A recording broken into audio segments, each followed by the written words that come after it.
श्रीगणेशाय नमः। अथ श्री रुद्राभिषेक स्तोत्र।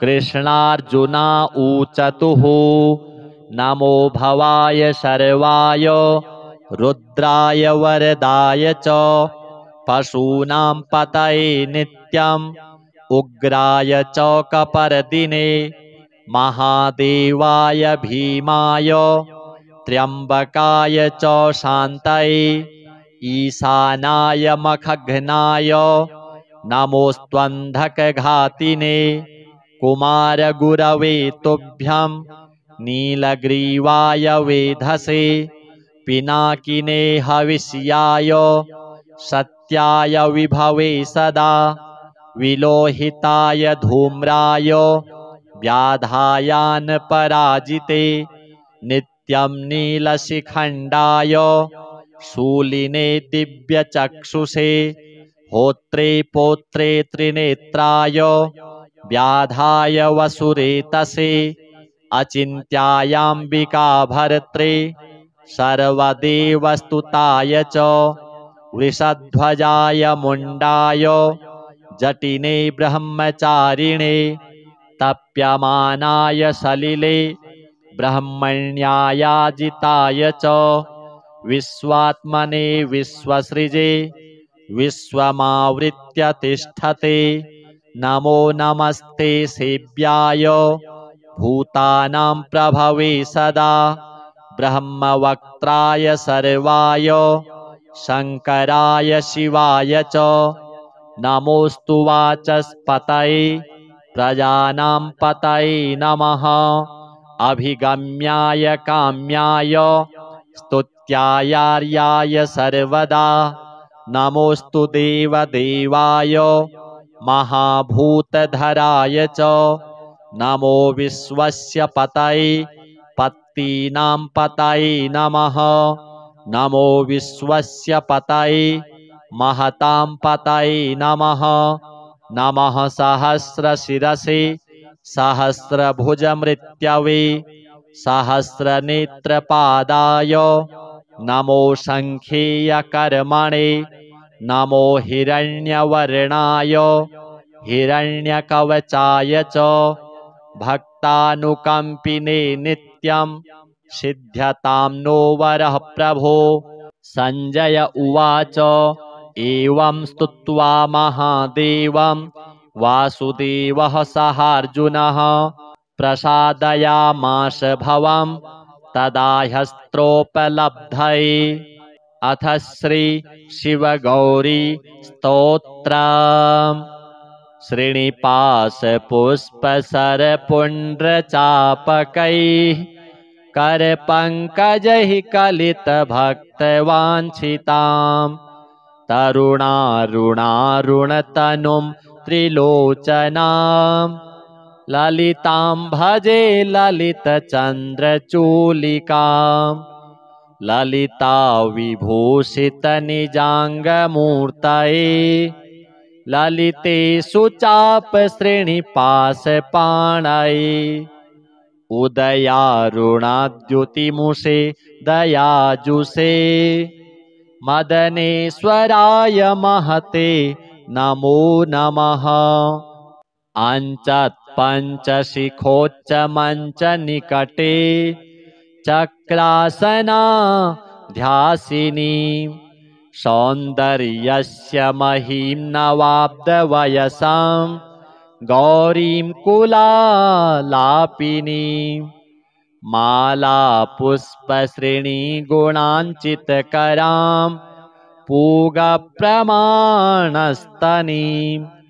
बालां श्रीललिताम्बिका दुहितरां लीलासमुद्रां भजे चिन्तामणिग्रहवराञ्चितशक्तिचक्र रक्षाकरं कलितकुङ्कुमरक्तवर्णं सौन्दर्यराशिवपुषं दशवर्षदेश्यां वन्दे कुमारमदनेश्वरमिन्दुमौलिम् अपराजितनामधेयमस्वं सुखमारूढवती सुवर्णवर्णा विलसन्मणिवेत्रपाशहस्ता परिभूयात् परमेश्वरी सपत्नान् अधिरुह्य जपारुणं तुरङ्गं करपद्माञ्चितवेत्रपाशशक्तिः परिभूतविपक्षपक्षकोऽव्यात् अरुणाभः परमेश्वरी सहायः रक्तां विचित्रवसनां नवचन्द्रचूडा मन्नप्रदाननिरतां स्तनभारनम्रां नृत्यन्तमिन्दुशकला भरणं विलोक्य हृष्टां भजे भगवतीं भवदुःखहन्त्रीम् उदञ्चिता कुञ्चितवामपादं समञ्चिता हिन्दुकृशानुहस्तम् अन्नप्रदां वीक्ष्य मुदा महेशीं नटन्तमाद्यं नटमाश्रयामः अरुणारुणकोटितुल्यकान्तिं श्रीनिपाशाभयवाञ्छितप्रदानैः अनुरक्तकरां नवेन्दुचूडामखिलेशीं भुवनेश्वरीं भजामः बालेन्दुकलितोत्तंसं बालारुणसमद्युतिं पाशाङ्कुशवराभीतिकरं शम्भुं समाश्रये कुलाचलकुतूहलं कुसुमचापसञ्जीवनं कुचे कलितवल्कलं गुरुकृपारसं लोचने जपासहृदयं रुचौ जपवटाभिरामं करे जटानिबिडितं कचे जयति जीवितं शाम्भवम् दत्तात्रेयं शिवं शान्तम् इन्द्रनीलनिभं प्रभोम् आत्ममायारतं देवम् अवधूतं दिगम्बरं भस्मोद्धूलितसर्वाङ्गं जटाजूटधरं विभों चतुर्बाहुमुदाराङ्गं प्रफुल्लकमलेक्षणं ज्ञानयोगनिधिं विश्वगुरुं योगिजनप्रियं भक्तानुकम्पिनं सर्वसाक्षिणं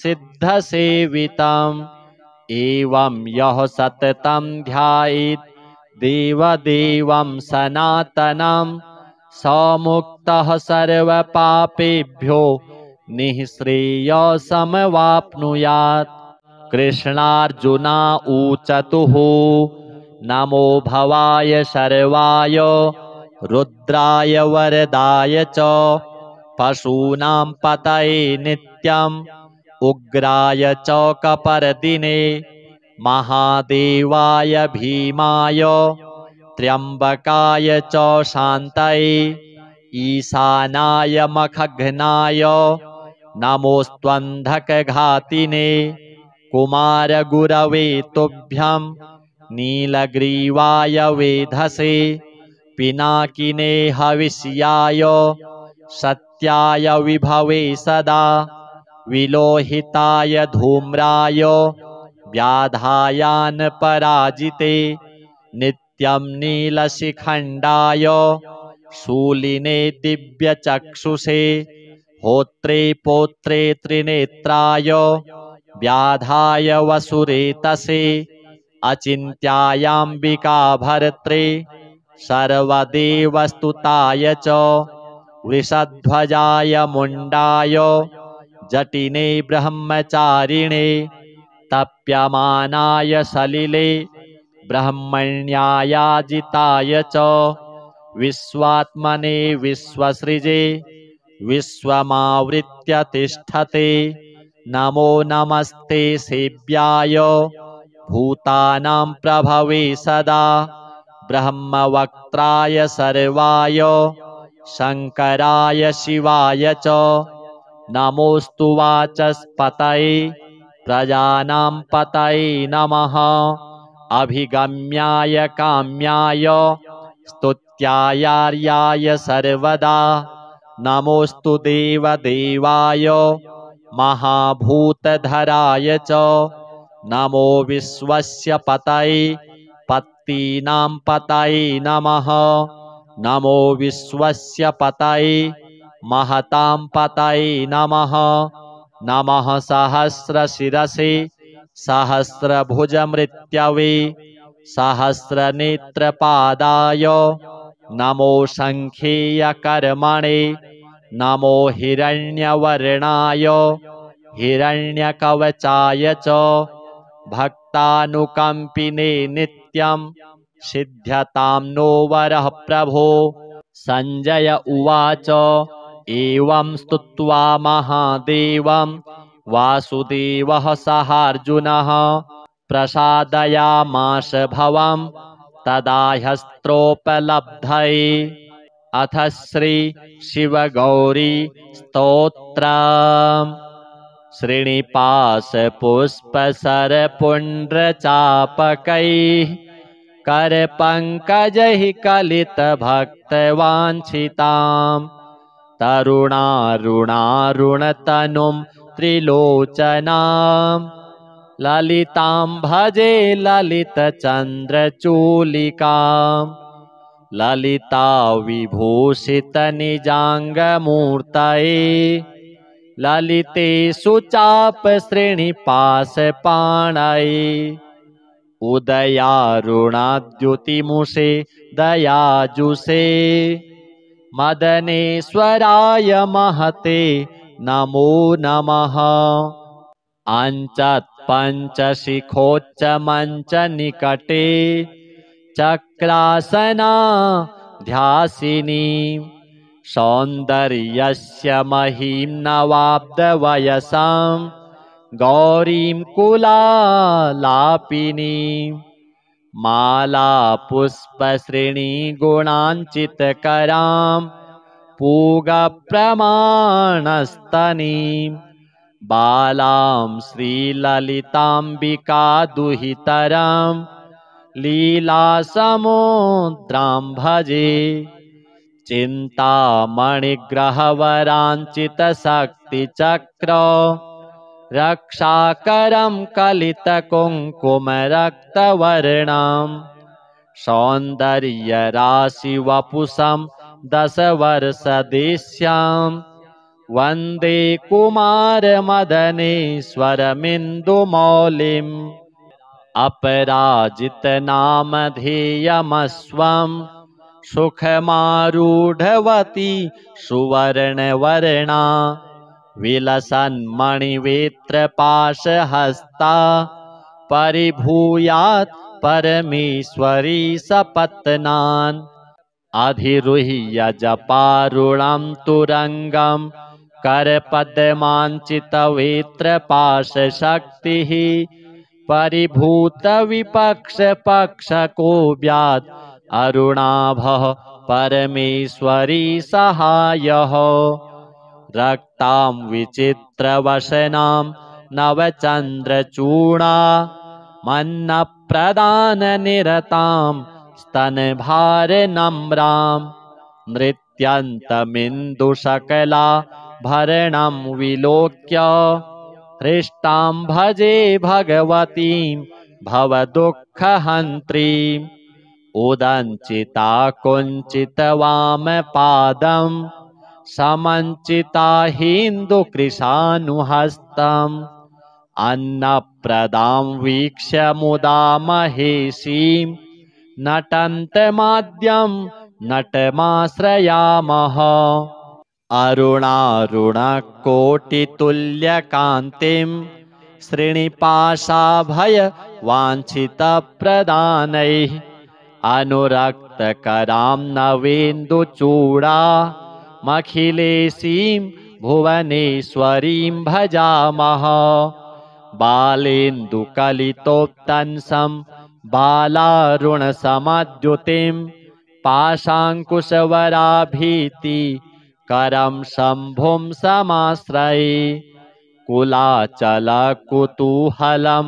कुसुमचापसञ्जीवनं कुचे कलितवल्कलं गुरुकृपारसं लोचने जपासहृदयं रुचौ जपवटाभिरामं करे जटानिबिडितं कचे जयति जीवितं शाम्भवम् दत्तात्रेयं शिवं शान्तम् इन्द्रनीलनिभं प्रभोम् आत्ममायारतं देवम् अवधूतं दिगम्बरम् भस्मोद्धूलितसर्वाङ्गं जटाजूटधरं विभोम् चतुर्बाहुमुदाराङ्गं प्रफुल्लकमलेक्षणम् ज्ञानयोगनिधिं विश्व गुरुं योगिजनप्रियं भक्तानुकम्पिनं सर्व साक्षिणं सिद्धसेवितम् एवं यः सततं ध्यायेत् देवदेवं सनातनं स मुक्तः सर्वपापेभ्यो निःश्रेयसमवाप्नुयात्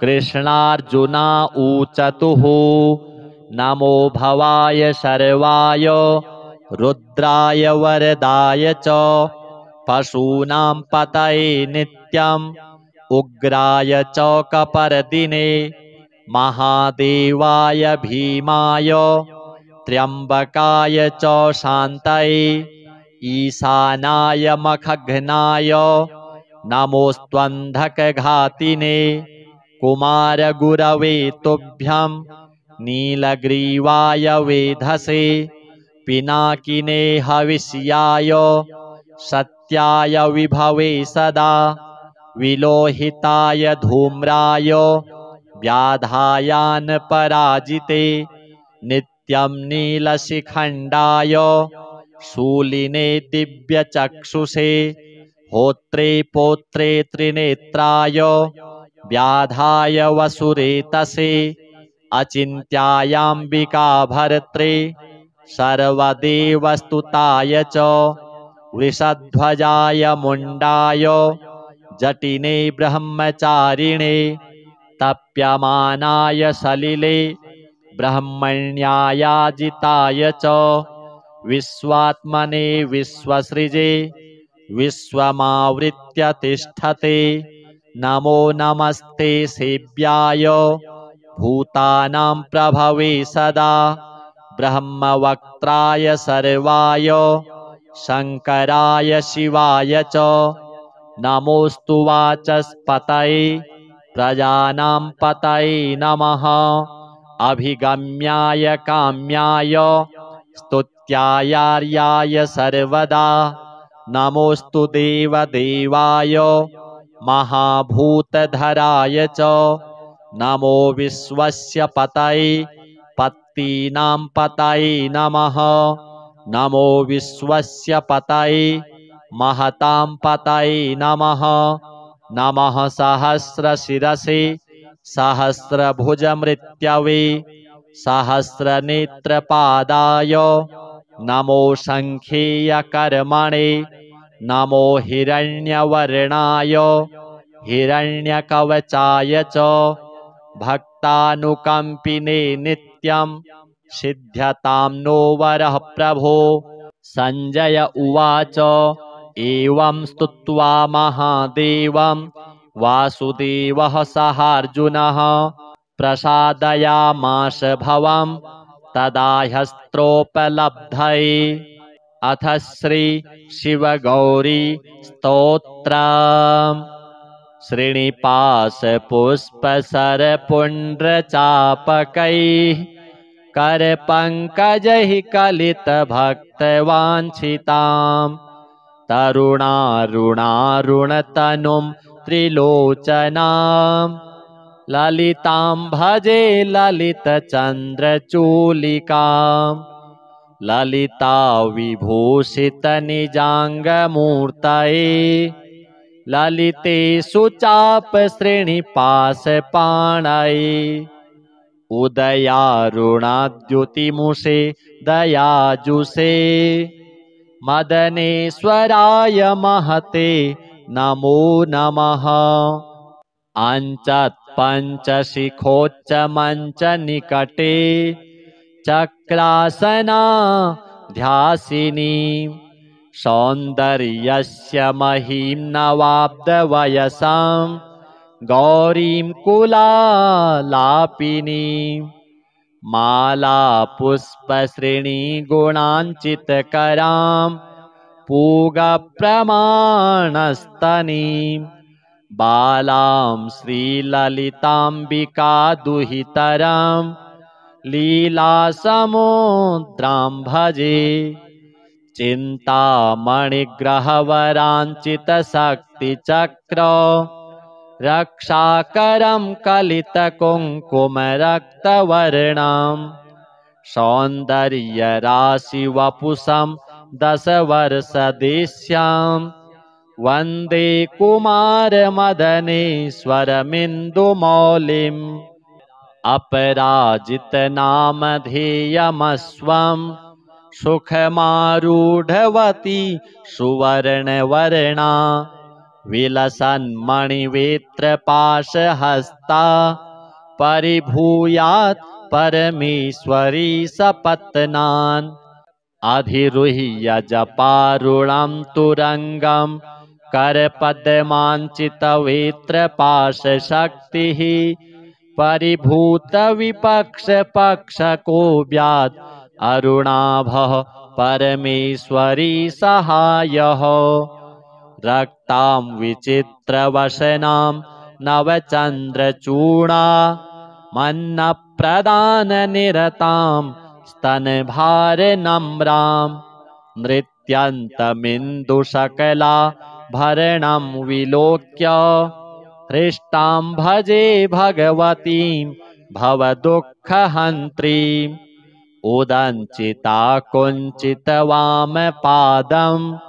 समञ्चिता हिन्दुकृशानुहस्तम् अन्नप्रदां वीक्ष्य मुदा महेशीं नटन्तमाद्यं नटमाश्रयामः अरुणारुणकोटितुल्यकान्तिं श्रीनिपाशाभयवाञ्छितप्रदानैः अनुरक्तकरां नवेन्दुचूडामखिलेशीं भुवनेश्वरीं भजामः बालेन्दुकलितोत्तंसं बालारुणसमद्युतिं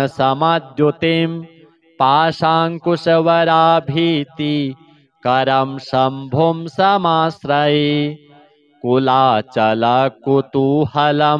कुसुमचापसञ्जीवनं कुचे कलितवल्कलं गुरुकृपारसं लोचने जपासहृदयं रुचौ जपवटाभिरामं करे जटानिबिडितं कचे जयति जीवितं शाम्भवम् दत्तात्रेयं शिवं शान्तम् इन्द्रनीलनिभं प्रभुम् आत्ममायारतं देवम् अवधूतं दिगम्बरं भस्मोद्धूलितसर्वाङ्गं जटाजूटधरं विभुं चतुर्बाहुमुदाराङ्गं प्रफुल्लकमलेक्षणं ज्ञानयोगनिधिं विश्वगुरुं योगिजनप्रियं भक्तानुकम्पिनं सर्वसाक्षिणं सिद्धसेवितम् एवं यः सततं ध्यायेत् देवदेवं सनातनं स मुक्तः सर्वपापेभ्यो निःश्रेयसमवाप्नुयात्। कृष्णार्जुना ऊचतुः नमो भवाय शर्वाय रुद्राय वरदाय च पशूनां पतये नित्यम् उग्राय च कपर्दिने महादेवाय भीमाय त्र्यम्बकाय च शान्तये ईशानाय मखघ्नाय नमोऽस्त्वन्धकघातिने कुमारगुरवे तुभ्यं नीलग्रीवाय वेधसे पिनाकिने हविष्याय सत्याय विभवे सदा विलोहिताय धूम्राय व्याधायान पराजिते नित्यं नीलशिखण्डाय शूलिने दिव्यचक्षुषे होत्रे पोत्रे त्रिनेत्राय व्याधाय वसुरेतसे अचिन्त्यायाम्बिका भर्त्रे सर्वदेवस्तुताय च वृषध्वजाय मुण्डाय जटिने ब्रह्मचारिणे तप्यमानाय सलिले ब्रह्मण्यायाजिताय च विश्वात्मने विश्वसृजे विश्वमावृत्य तिष्ठते नमो नमस्ते सेव्याय भूतानां प्रभवे सदा ब्रह्मवक्त्राय सर्वाय शङ्कराय शिवाय च नमोऽस्तु वाचस्पतये प्रजानां पतये नमः अभिगम्याय काम्याय स्तुत्यायार्याय सर्वदा नमोऽस्तु देवदेवाय महाभूतधराय च नमो विश्वस्य पतये पत्तीनां पतये नमः नमो विश्वस्य पतये महतां पतये नमः नमः सहस्रशिरसे सहस्रभुजमृत्यवे सहस्रनेत्रपादाय नमो शङ्खेयकर्मणे नमो हिरण्यवर्णाय हिरण्यकवचाय च भक्तानुकम्पिने नित्यं सिद्ध्यतां नो वरः प्रभो सञ्जय उवाच एवं स्तुत्वा महादेवं वासुदेवः सहार्जुनः प्रसादयामास भवं तदा ह्यस्त्रोपलब्धये अथ श्री शिवगौरी स्तोत्रम् श्रीनिपाशपुष्पसरपुण्ड्रचापकैः करपङ्कजैः कलितभक्तवाञ्छितां तरुणारुणारुणतनुं त्रिलोचनां ललितां भजे ललितचन्द्रचूलिकां ललिता विभूषितनिजाङ्गमूर्तये ललिते सुचापश्रेणिपाशपाणये उदयारुणाद्युतिमुषे दयाजुषे मदनेश्वराय महते नमो नमः अञ्चत्पञ्चशिखोच्चमञ्चनिकटे चक्रासनाध्यासिनी सौन्दर्यस्य महीं नवाब्दवयसां गौरीं कुलालापिनीं मालापुष्पश्रेणीगुणाञ्चितकरां पूगप्रमाणस्तनीं बालां श्रीललिताम्बिका दुहितरां लीलासमुद्रां भजे चिन्तामणिग्रहवराञ्चितशक्तिचक्र रक्षाकरं कलितकुङ्कुमरक्तवर्णं सौन्दर्यराशिवपुषं दशवर्षदेश्यां वन्दे कुमारमदनेश्वरमिन्दुमौलिम् अपराजितनामधेयमस्वं सुखमारूढवती सुवर्णवर्णा विलसन्मणिवेत्रपाशहस्ता परिभूयात् परमेश्वरी सपत्नान् अधिरुह्य जपारुणं तुरङ्गं करपद्माञ्चितवेत्रपाशशक्तिः परिभूतविपक्षपक्षकोऽव्यात् अरुणाभः परमेश्वरी सहायः रक्तां विचित्रवसनां नवचन्द्रचूडा मन्नप्रभां प्रदाननिरतां स्तनभारनम्रां नृत्यन्तमिन्दुशकलाभरणं विलोक्य हृष्टां भजे भगवतीं भवदुःखहन्त्रीम् उदञ्चिता कुञ्चितवामपादं समञ्चिता हिन्दुकृशानुहस्तम् अन्नप्रदां वीक्ष्य मुदा महेशीं नटन्तमाद्यं नटमाश्रयामः अरुणारुणकोटितुल्यकान्तिं श्रीनिपाशाभयवाञ्छितप्रदानैः अनुरक्तकरां नवेन्दुचूडामखिलेशीं भुवनेश्वरीं भजामः बालेन्दुकलितोत्तंसं बालारुणसमद्युतिं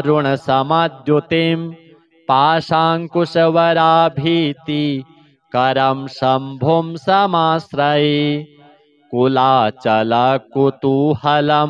कुसुमचापसञ्जीवनं कुचे कलितवल्कलं गुरुकृपारसं लोचने जपासहृदयं रुचौ जपवटाभिरामं करे जटानिबिडितं कचे जयति जीवितं शाम्भवम् दत्तात्रेयं शिवं शान्तम् इन्द्रनीलनिभं प्रभुम् आत्ममायारतं देवम् अवधूतं दिगम्बरं भस्मोद्धूलितसर्वाङ्गं जटाजूटधरं विभों चतुर्बाहुमुदाराङ्गं प्रफुल्लकमलेक्षणं ज्ञानयोगनिधिं विश्वगुरुं योगिजनप्रियं भक्तानुकम्पिनं सर्वसाक्षिणं सिद्धसेवितम्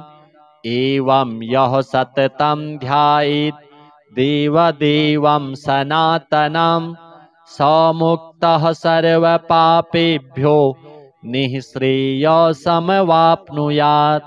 कृष्णार्जुना ऊचतुः नमो भवाय शर्वाय रुद्राय वरदाय च पशूनां पतये नित्यम् उग्राय च कपर्दिने महादेवाय भीमाय त्र्यम्बकाय च शान्तये ईशानाय मखघ्नाय नमोऽस्त्वन्धकघातिने कुमारगुरवे तुभ्यं नीलग्रीवाय वेधसे पिनाकिने हविष्याय सत्याय विभवे सदा विलोहिताय धूम्राय व्याधायानपराजिते नित्यं नीलशिखण्डाय शूलिने दिव्यचक्षुषे होत्रे पोत्रे त्रिनेत्राय व्याधाय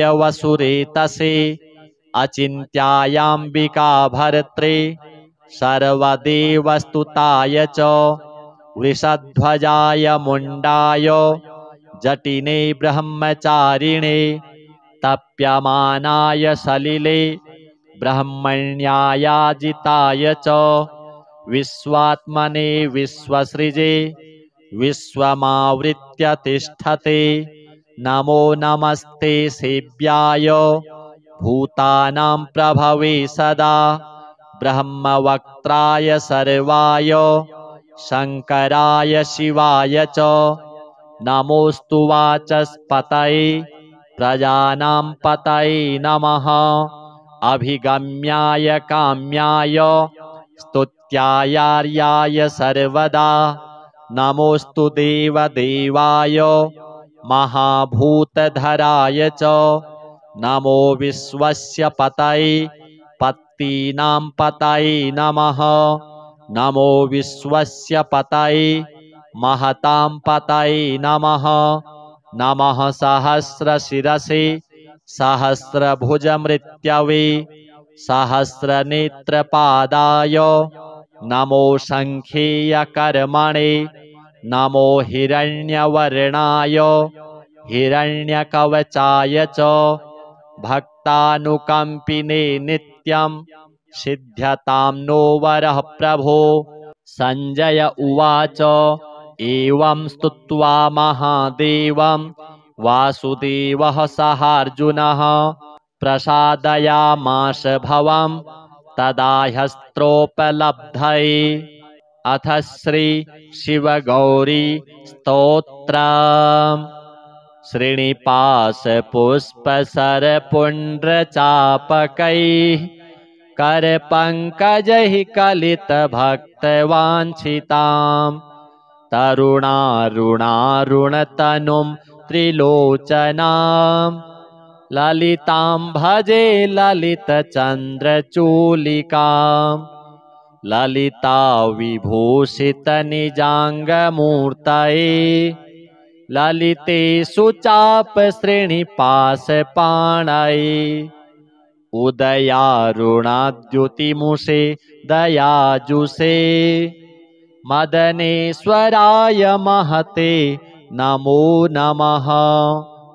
अञ्चत्पञ्चशिखोच्चमञ्चनिकटे चक्रासनाध्यासिनी सौन्दर्यस्य महीं नवाब्दवयसां गौरीं कुलालापिनीं मालापुष्पश्रेणीगुणाञ्चितकरां पूगप्रमाणस्तनीं बालां श्रीललिताम्बिकादुहितरां लीलासमुद्रां भजे। चिन्तामणिग्रहवराञ्चितशक्तिचक्र रक्षाकरं कलितकुङ्कुमरक्तवर्णं सौन्दर्यराशिवपुषं दशवर्षदेश्यां वन्दे कुमारमदनेश्वरमिन्दुमौलिम्। अपराजितनामधेयमस्वं सुखमारूढवती सुवर्णवर्णा विलसन्मणिवेत्रपाशहस्ता परिभूयात् परमेश्वरी सपत्नान् अधिरुह्य जपारुणं तुरङ्गं करपद्माञ्चितवेत्रपाशशक्तिः परिभूतविपक्षपक्षकोऽव्यात् अरुणाभः परमेश्वरी सहायः। रक्तां विचित्रवसनां नवचन्द्रचूडा मन्नप्रदाननिरतां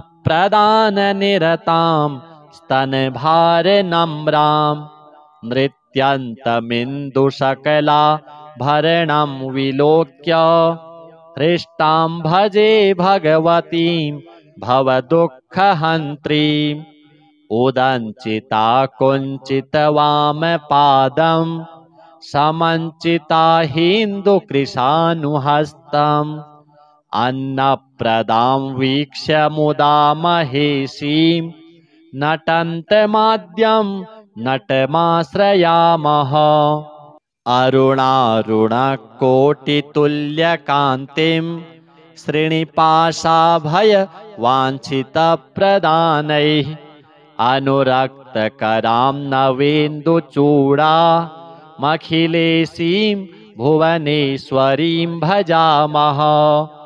बालेन्दुकलितोत्तंसं बालारुणसमद्युतिं पाशाङ्कुशवराभीतिकरं शम्भुं समाश्रये कुलाचलकुतूहलं कुसुमचापसञ्जीवनं कुचे कलितवल्कलं गुरुकृपारसं लोचने जपासहृदयं रुचौ जपवटाभिरामं करे जटानिबिडितं कचे जयति जीवितं शाम्भवम्। दत्तात्रेयं शिवं शान्तं इन्द्रनीलनिभं प्रभुं आत्ममायारतं देवं अवधूतं दिगम्बरं भस्मोद्धूलितसर्वाङ्गं जटाजूटधरं विभों चतुर्बाहुमुदाराङ्गं प्रफुल्लकमलेक्षणं